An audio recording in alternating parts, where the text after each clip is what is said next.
계속해서 룻기로 말씀을 전하고 있습니다. 이제 텅 비었던 나오미가 이제 고향 땅 베들레헴으로 돌아왔습니다.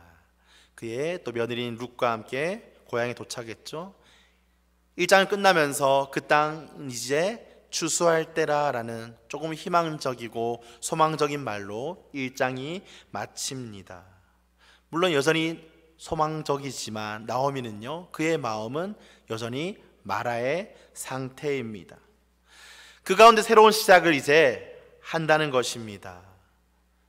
그러나 본문 1절을 보면요, 그 나오미의 이야기가 나오기 전에 뜬금없이 한 사람이 소개됩니다.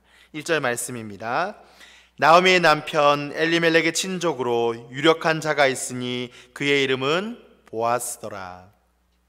너무나 잘 아는 사람이죠. 보아스라는 사람이 소개하고 있습니다. 그 남편이었던 엘리멜렉의 친족이라고 소개하고 있죠. 아마 연락하고 지내던 사이는 아니었던 것 같습니다. 그렇죠? 친했고 자주 왕래가 있었다면 나오미가 오자마자 어떤 액션을 취하였을 것입니다. 친족이라는 단어, 이 이스라엘 자손들에게는요, 이 친족이란 단어 매우 중요합니다. 룻기의 핵심인 그 기업의 물음에 있어서 의무가 있는 자, 그게 친족이기 때문입니다. 이름을 보아스라고 소개하고 있습니다. 뜻이 무엇일까요? 그 안에 힘이 있다라는 말입니다. 그리고 이름 그대로 성경은요, 유력한 자라고 표현하고 있습니다. 그가 누구인가요? 장차 룻의 남편이 될 사람입니다. 드라마의 복선이란 게 있죠. 이 룻기를 한 편의 드라마라고 한다면요, 이 1절이 그 복선이라고 말할 수 있을 것입니다. 한 사람을 소개하면서 등장시키는 것이죠. 오늘 본문은 룻과 보아스가 우연찮게 만나는 본문입니다. 이 두 사람의 만남은요, 우연히 만나는 것 같아 보이죠. 우리 어떤가요? 우연의 일치란 말 잘 쓰지 않으신가요? 무엇인가가 잘 되면 와, 정말 재수 좋다. 그렇죠? 무엇인가가 안 되면 재수 없다라고 말합니다. 그리고 삶에서 일어나는 어떤 일들을 어떤가요? 우연으로 치부하고 그저 아무 생각 없이 넘어갈 때가 우리는 참 많은 것 같습니다. 무심히 살아가죠. 그러나 우리의 인간의 삶, 특별히 여기 앉아 계신 우리 성도들의 삶은 어떨까요? 우연이라는 단어가 있을 수 있을까요? 어떤 일이 일어났을 때 그 일은 그렇게 되어야 할 이유가 있습니다. 이유가 있어서 그렇게 된 것이죠. 이것을 우리는 하나님의 섭리라고 이야기를 하고 있습니다. 섭리란 무엇입니까? 하나님이 목적하고 계획하신 것을요, 그것을 이루어 가시는 주권적인 행위를 우리는 섭리라고 부르죠. 사람들은 하나님의 영원한 계획을 알 수가 없습니다. 그 계획의 일부분이라도 우리는 잘 알 수가 없습니다. 그렇기 때문에 이 우연이라는 단어를 사용하는 것이 아닐까요? 하지만 우리 성도들은요, 그 우연이라는 단어 가운데 그 배후에 하나님의 섭리가 있다는 것을요, 분명하게 마음 가운데 새기며 살아가야 할 것입니다. 오늘 룻과 보아스의 만남은요, 하나님의 계획과 섭리 속에서 그 하나님의 인도하심 가운데 일어난 일이었습니다. 그저 우연이 아니라는 거예요. 룻은 자신의 친절하게 맞아준 그 밭의 주인, 그렇죠? 그때 당시에는 그 밭의 주인이 자신이 남편이 될 것이라고 알았을까요? 꿈을 꾸지도 못했을 것입니다. 오늘 본문에 나오는 우연을 통하여서 어떻게 역사하시는지 우리 배후에 계신 그 하나님을 바라볼 수 있도록 소망합니다. 세 가지 우연을 살펴볼 것인데요, 첫 번째입니다. 보아스는 밭으로 갔습니다. 보아스의 밭으로 갔습니다. 룻과 그의 시어머니 나오미는요, 이제 막 모압 땅에서 왔어요. 어떤가요? 경작할 땅이 없는 거예요. 재산이 없습니다. 농사를 지을 곳이 없습니다. 남편도 없고요, 자녀도 없는 과부 신세였습니다. 더욱이 룻은 모압 여인이었죠. 어땠을까요? 우리가 타지에 가서 살아보신 분들은 아실 것입니다. 타지인이라는 것에 얼마나 처량할까요? 특별히 이스라엘 백성들은 이방 여인을 싫어했습니다. 그의 처지는 어땠을까요? 얼마나 어울리지 못하고 외롭고 괴로웠을까요? 아마 그들의 삶은 고달플 것이 없었을 것입니다. 누군가의 도움이 없이는요, 아마 살기가 너무 빡빡하고 힘들었을 것입니다. 그런 상황 가운데 그 룻은요, 먹고 살기 위해서 밭에 나가서 그 이삭을 줍기로 결심합니다. 2절 말씀입니다. 모압 여인 룻이 나오미에게 이르되 원하건대 내가 밭으로 가서 내가 누구에게 은혜를 입으면 그를 따라서 이삭을 줍겠나이다 하니 나오미가 그에게 이르되 내 따라 갈지어다 하매. 그 룻은 나오미의 허락을 받고 밭으로 갔습니다. 그때 그 나오미의 바람은 무엇일까요?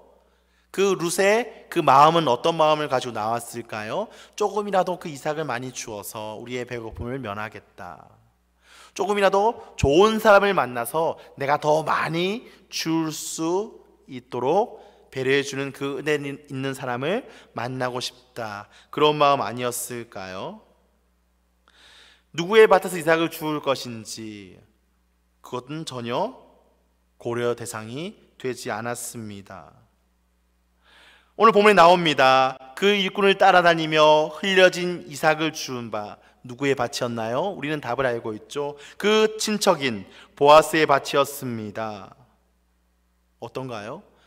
아무 생각 없이 그저 이삭을 주우려고 갔는데 그 친족인 보아스의 밭으로 간 것입니다. 일부러 죽은 시아버지의 친족 중에서 찾아다니지 않았습니다. 누군가 나를 도와줄 만한 사람을 평판을 보고 그 어떤 것을 따지며 찾아간 것이 아니라는 것입니다. 다른 것은 룻에게 관심 밖이었습니다. 애초부터 전혀 의도하지 않았던 만남이 그 보아스와의 만남이라는 것이죠. 그리고 전혀 의도하지 않았던 일이 시작됩니다. 3절 말씀입니다. 룻이 가서 베는 자를 따라 밭에서 이삭을 줍는데 우연히 엘리멜렉의 친족 보아스에게 속한 밭에 이르렀더라. 우연히라는 단어를 사용합니다. 이 우연이라는 말은요, 사람 입장에 쓴 표현이겠죠. 하나님 편에서 볼 때 룻은 어땠을까요? 결코 보아스의 밭에 우연히 간 게 아닙니다. 하나님 입장에서는요, 룻을 살리시고 쓰시려는 하나님의 그 계획 가운데 그렇게 인도되어져 갔다는 사실입니다. 두 번째 우연은 무엇일까요? 보아스가요, 마침 밭으로 온 것입니다. 4절 말씀입니다. 함께 읽으시겠습니다. 마침 보아스가 베들레헴에서부터 와서 베는 자들에게 이르되 여호와께서 너희와 함께 하시기를 원하노라 하니 그들이 대답하되 여호와께서 당신에게 복 주시기를 원하나이다 하니라. 그 룻이 그 보아스의 밭에서 한창 이삭 줍기를 하고 있었습니다. 그리고 그때 이 보아스가 어떤 이유인지 정확히는 알 수 없지만 아마 동료 차오지 않았을까요? 한번 자신이 가지고 있는 밭이 어떻게 관리되고 있는지 살펴보러 오지 않았을까요? 그런데 너무나 절묘하게 언제인가요? 룻이 왔을 때, 룻과 보아스가 정말 절묘한 타이밍에 만난다는 것입니다. 성경은 이 기가 막힌 타이밍을 마침이라고 표현하고 있습니다. 마침 보아스가 베들레헴으로부터 와서. 보아스는 룻이 자기 밭에서 이삭 줍는다는 소식을 듣고요, 불이 나게 달려온 것이 아닙니다. 어떤 사람이 거기서 있더라, 이상한 사람이 있더라, 이런 소식을 듣고 온 것이 아닙니다. 그저 왔는데요, 그 룻이 이삭을 줍고 있었다는 것이죠. 밭의 주인으로서 일하는 추수꾼들을 격려하고자 왔지만 그 우연히 그리고 마침 왔을 때 그러한 상황 가운데 우리 룻을 만났다는 사실입니다. 하나님의 뜻은요, 인간의 눈에 우연처럼 보일 수가 있습니다. 하지만 분명한 것은요, 하나님이 살아계셔서 그 우연의 일을 통해서 마침 이루어진 일을 통해서 인도하신다는 것 사실입니다. 세 번째 우연은 무엇일까요? 보아스는요, 룻에게 관심을 가졌습니다. 그 룻에게 관심을 가졌습니다. 가난한 사람들이 이삭을 줍는 거, 우리 지난번에 레위기 말씀을 함께 살펴보았을 것입니다. 하나님께서 그 이삭을 벨 때 어떤가요? 다 줍지 말고, 다 베지 말고 가난한 자들 위해서 남겨놓으라 한 말씀을 보셨을 것입니다. 아마 가난한 자들이 그 밭에서 이삭을 줍는 것 흔히 있는 일이었을 것입니다. 추수 때면 보아스의 밭뿐만 아니라 많은 밭에서 흔하게 볼 수 있는 그런 장면이었을 것입니다.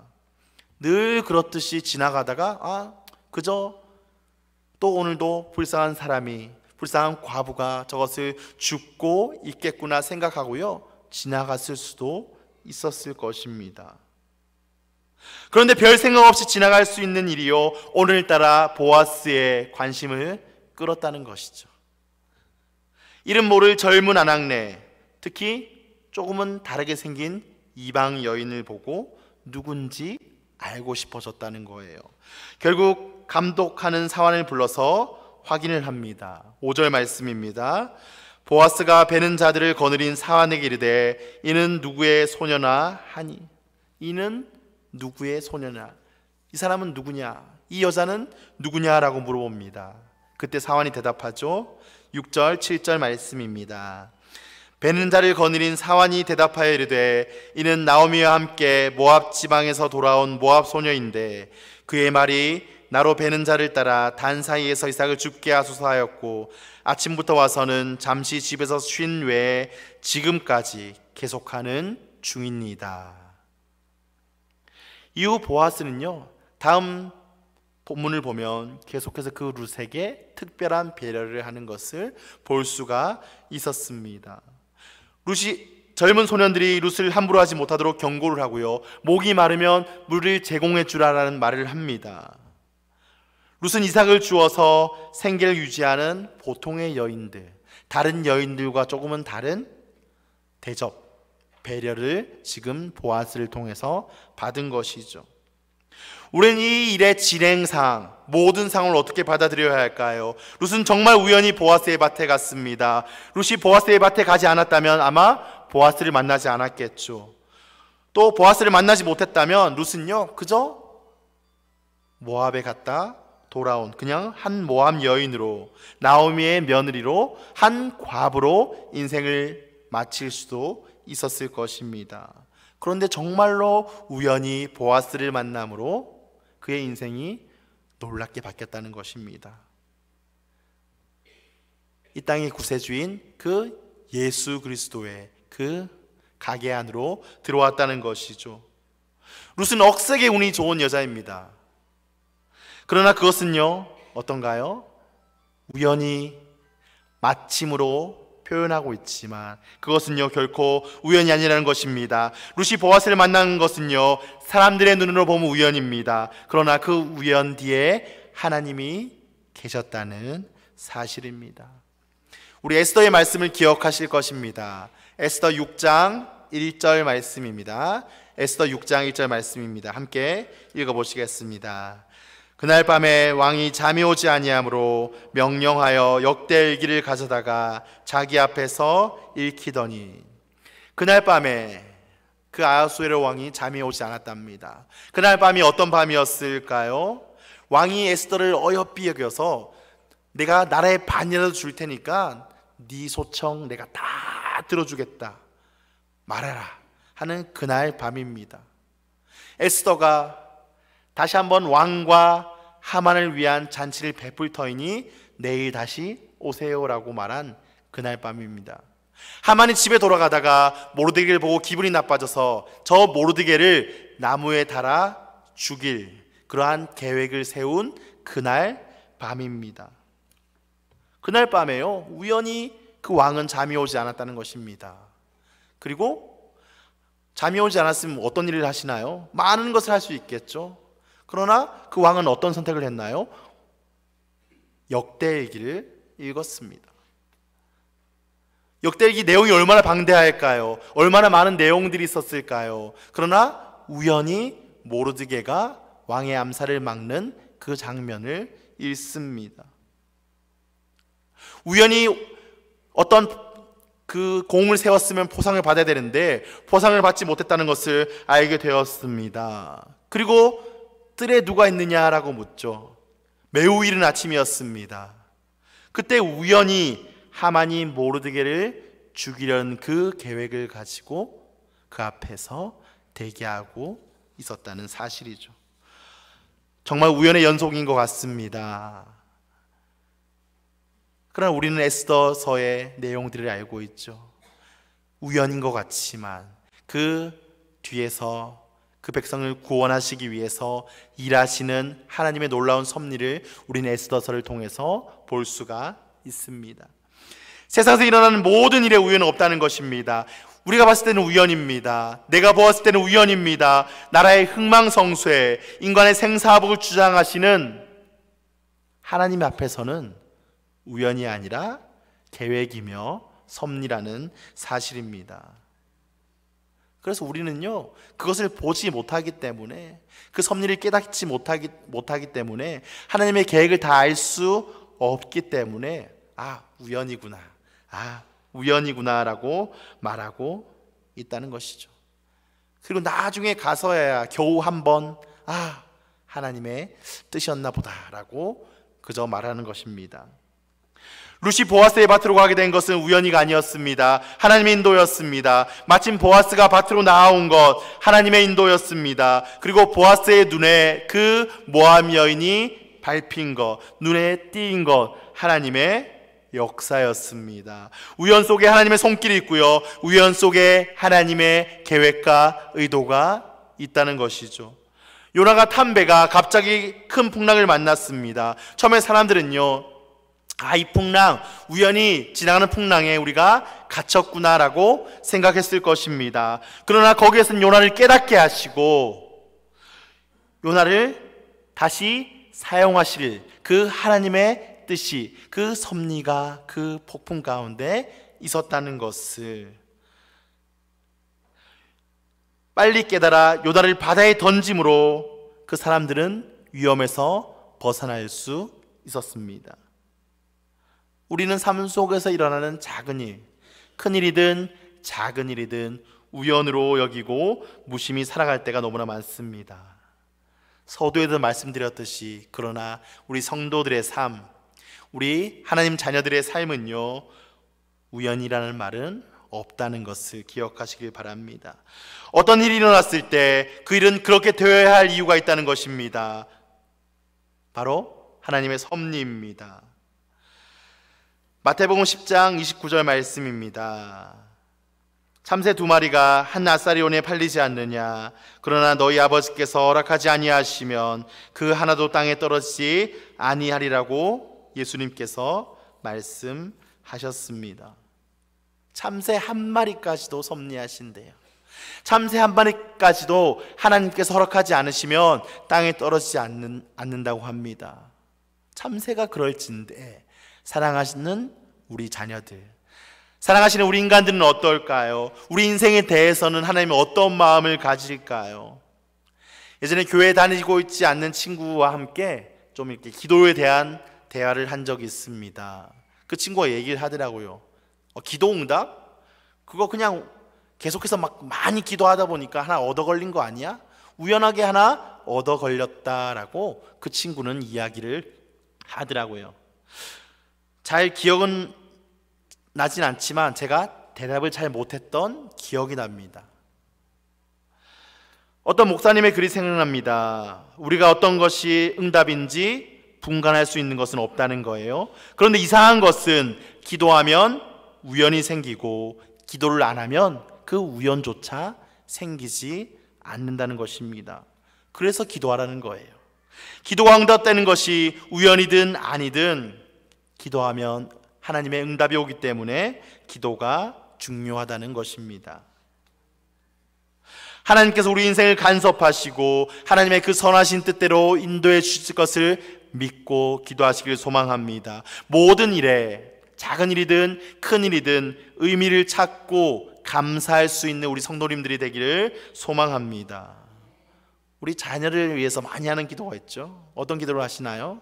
많은 기도를 하시지만 참 많이 들어본 기도 중에 하나가 만남의 축복을 허락해 주시옵소서가 아닐까요? 만남의 축복을 왜 기도할까요? 우리 인생을 살면서 수많은 사람들을 만납니다. 태어나면서 부모를 만나죠. 선생님을 만나고요. 또 목사님들을 만나고 성도님들을 만나고 목자를 만나고 학생들을 만나고 많은 만남을 경험합니다. 우연히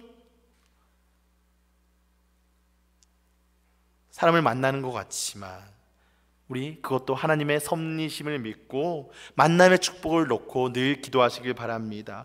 무엇보다 우리가 하나님의 받은 사명에 쓰길 바랍니다. 학생을 찾아가서 우연히 만나는 거, 갑자기 목원이 생각나서 그 목원한테 전화 한번 하는 거, 택시에서 만난 기사에게 복음을 전하는 거, 힘들어 보이는 성도에게 다가가 꼭 안아주는 거, 우연인 것 같고 정말 작은 일인 것 같습니다. 그런데요, 그 일을 통해서 우연히 같아 보이는 그 작은 일을 나를 통해서 사용하시는 그 주님의 은혜를, 그 섭리를 사모하는 우리 모든 성도님들이 되시기를 간절히 소망합니다.